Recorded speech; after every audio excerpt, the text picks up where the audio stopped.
Chaque pas est une décision, chaque souffle est une bataille contre la fatigue, la soif aussi. Chacun ici va boire et emporter le maximum de quantité d'eau pour la suite du trajet. Peu importe la qualité du liquide. L'ambiance est colorée. À l'autre côté de la caméra, un soldat se plaît à nous capter le souvenir au bord d'une flaque boueuse. La guerre et ses contraintes commandent un mode de vie frugal. Pas de luxe pour les chasseurs de terroristes. Il faut ajouter un peu. Je vais mettre. Merci.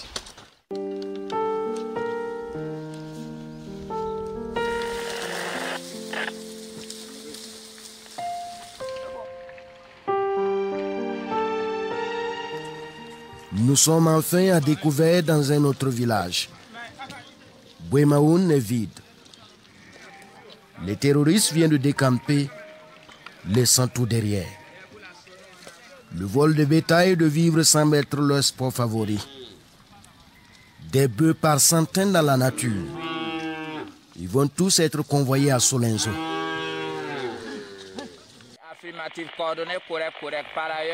Pour l'instant, la chasse continue. Le sous-lieutenant Tonnerre coordonne avec le drone de frappe. Au fur et à mesure que nous avançons, voilà, l'ennemi refuse le contact. Il fuit permanemment. Mais nous aussi, nous allons les suivre. Où qu'ils entrent, on va se courager, puisque c'est eux que nous on cherche. Merci.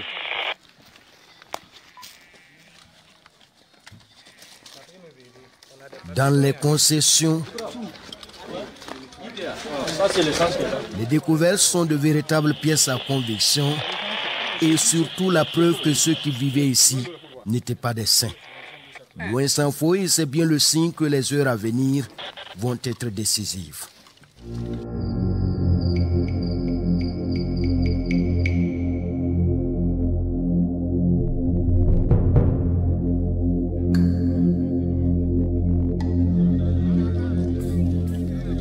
La mission continue au fil des jours sur une terre spoliée. Illustration dans ce magasin.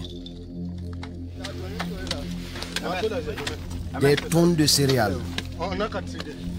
Elles vont toutes être détruites avant la suite en forêt.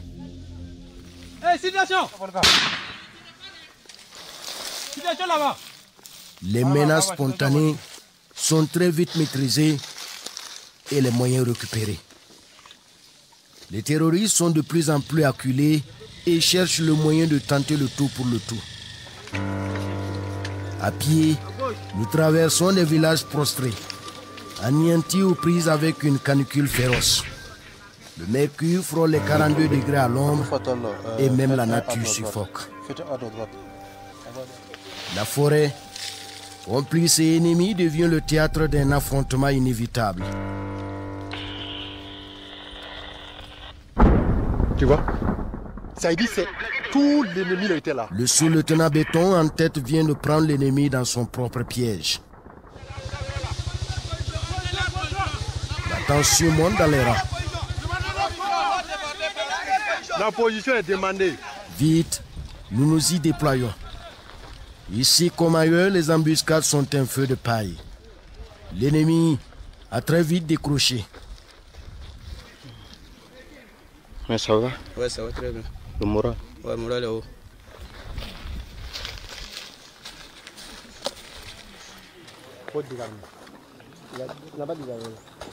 Les traces d'une violente attaque finit en queue de poisson.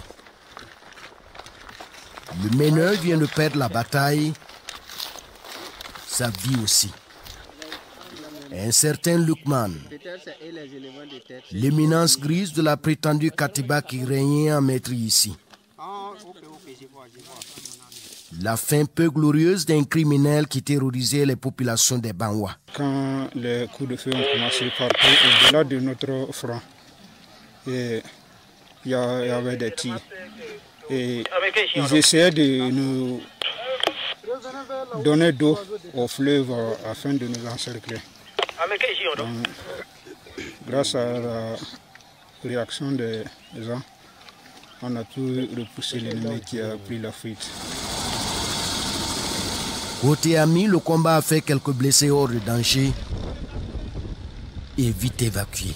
Ils ont encore voulu comme ils veulent. Nous, on a décidé comme ça, tant qu'on ne neutralise pas ces gens-là, on ne va plus rentrer.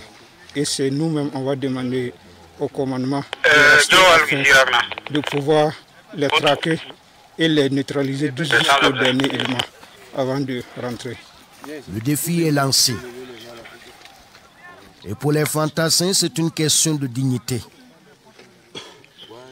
Cette action marque un tournant décisif dans la manœuvre.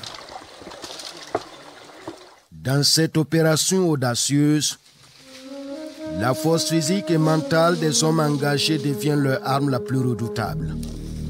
Les unités poussent de plus en plus l'ennemi qui se retranche avec des femmes et des enfants. La plupart sont des otages pour servir de bouclier humain dans un inévitable corps à corps. Dans ce territoire au sud de Solenzo, la mort l'a emporté sur la vie. On se croirait dans un film, mais ceci n'est pas une fiction. C'est la terrifiante image d'une guerre qui a déjà tué des milliers de Burkinabés et qui dure une dizaine d'années. Dans cette zone de vie, nous découvrons peu à peu le dessin macabre des bourreaux. Des fosses communes au bord du fleuve. Combien de corps y sont ensevelis? Qui sont-ils? Nul ne sait. Ce qui est certain est que ceux qui les ont enterrés ont enjambé le fleuve et les voici sous le drone de surveillance. C'est désormais une question de vie ou de mort. Ils sont cernés de toutes parts, parce que la tactique a transformé la jungle en un échiquier où chaque mouvement est déterminant. Il y a des trucs. Là qu'ils avaient intercepté. Ce jeu de cache-cache va durer 3 jours et 3 nuits aux abords du fleuve. Hors de notre caméra, des combats intenses avec les unités postées à l'autre rive ont permis d'écraser l'ennemi. Plus de 300 otages ont été libérés et amenés à Ouagadougou. Des armes récupérées, des billets de banque aussi. Des images de fortune rapportées par les militaires. C'est l'épilogue d'une dizaine de jours de traque dans les Banwa et surtout contre vents et marées. La météo pourtant inattendue souffle le chaud et le froid sur les hommes qui font parler leurs armes. L'instant est tendu à hauteur de Bouenga. Au bout du fil, le capitaine Soleil qui seconde le capitaine Ouattaou depuis le centre des opérations. Alors que les hommes montent sur la dernière base et étouffent la menace, le commandement prépare la consolidation en terrain conquis. Des centaines de VDP formés et équipés sont prêts à être déployés sur toute la zone de la campagne militaire dans les Banwa et la Koussi. Dar Salam, Sanakui, Sankui, Zamzaka, Koumana.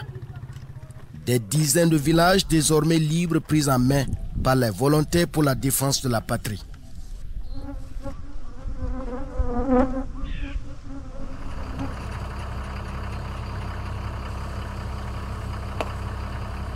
Discrètement, l'opération Tourbillon Vert se relance et aborde sa seconde phase offensive. La suite, nous avons rendez-vous avec un certain Pinga, capitaine de l'armée à la tête d'une unité de choc. Sa mission est de reconquérir la commune de Di et ses environs. C'est dans la vallée du Sourou. Au petit matin, nous retrouvons le commando prêt à reprendre la route après une nuit de repos. L'unité Dragon ou encore le 10e bataillon d'intervention rapide en tête est suivi du 18e BIR. La piste a l'air innocente, mais ici personne ne se fie aux apparences. Il avait été dit qu'elle nous conduirait à l'état-major des terroristes de la zone. Le capitaine Pigan le sait bien pour avoir manœuvré plusieurs fois dans ce fuseau. Un peu devant comme ça, là. Vous pouvez aller là-bas. Oui, je suis en train de faire là. Sommairement, puis vous repliez carrément, vous laissez à l'arrière quoi. Là c'est mieux. Maintenant si moi je vois que c'est un peu clair là, je vais vous dire ici. Parce que la zone là, la zone de tourisme ici là, c'est trop dur. On empruntait ici là, 1, 2, 3 là. On peut faire 10 heures pour faire 10 km. Dans l'herbe là, ici, là, un peu devant là, peut-être qu'on va arriver là, on va voir les carcasses des véhicules. On commence à tracer dans l'herbe là, ils viennent et puis mettre. Quelques consignes pour nous garantir la sécurité dans l'opération. L'officier est très regardant sur la vie de ses hommes. Les démineurs ici traquent minutieusement les engins explosifs improvisés. C'est la bête noire des militaires en opération. Certains en ont fait les frais dans cette opération d'envergure qui a fait plus d'une dizaine de morts.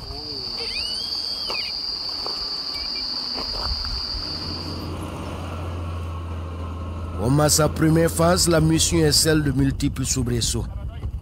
Les fantassins aux aguets l'emportent face à des guetteurs rusés et toujours en fuite. Tiaou, Ulkoum, Poura, des villages habités mais apurés.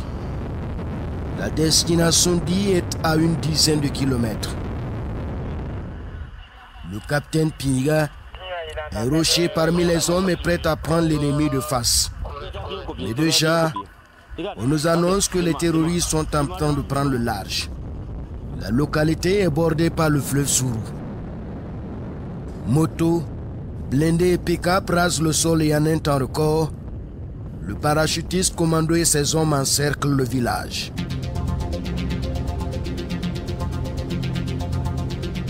La tension est palpable. Di retient son souffle. Les têtes pensantes du terrorisme dans la zone viennent de tomber dans la nasse. Mais rien n'est encore concluant. Les éléments résiduels se sont repliés dans les villages environnants. Alors, la chasse à l'homme continue sur un rayon de près d'une vingtaine de kilomètres.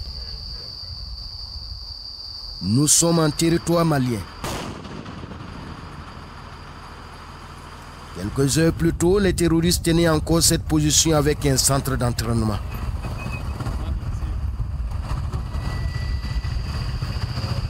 Une salle de classe de moins ce qui y ressemble, avec une tactique de combat comme le coup du jour.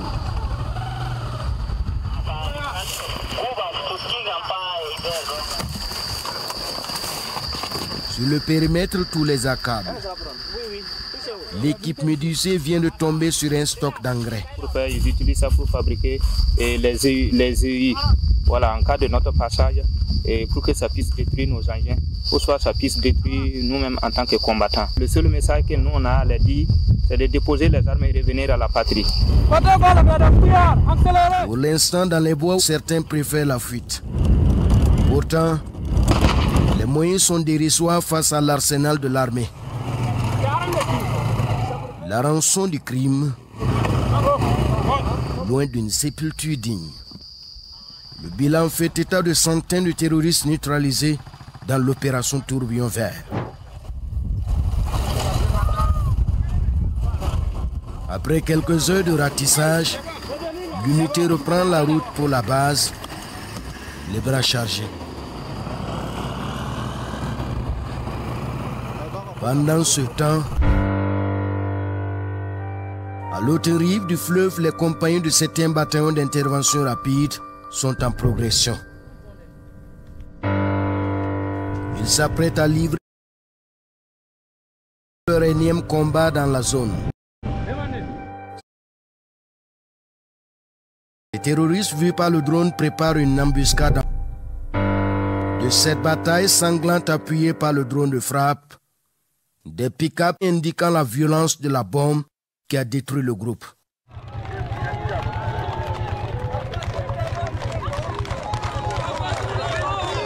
Pour la première fois depuis le début de la lutte antiterroriste, l'armée foule le sol de Hila à la frontière avec le Mali. Même ferveur à quelques 10 km au-delà des eaux. Les commandos sont de retour. Di aussi est désormais libre. C'est la chute de l'hégémonie du crime. C'est pour les terroristes là, voilà. C'est IB, Traoré. Les commerces des terroristes sont plus qu'un souvenir, balayés par la colère et la volonté de tourner la page d'un pouvoir oppressif. Chaque fois que nous avons l'occasion, nous aimons leur rendre hommage, car nous savons qu'ils sont tombés pour nous. Nous disons que si la France n'a pas oublié le général de Gaulle, que si les Américains n'ont pas oublié Martin Luther King, nous n'avons pas le droit d'oublier Thomas Sankara, Patrice Lumumba, Kwame Nkrumah, Jomo Kenyatta, King Rastafari from Ethiopia. Ils ont oublié la prison d'Assabo.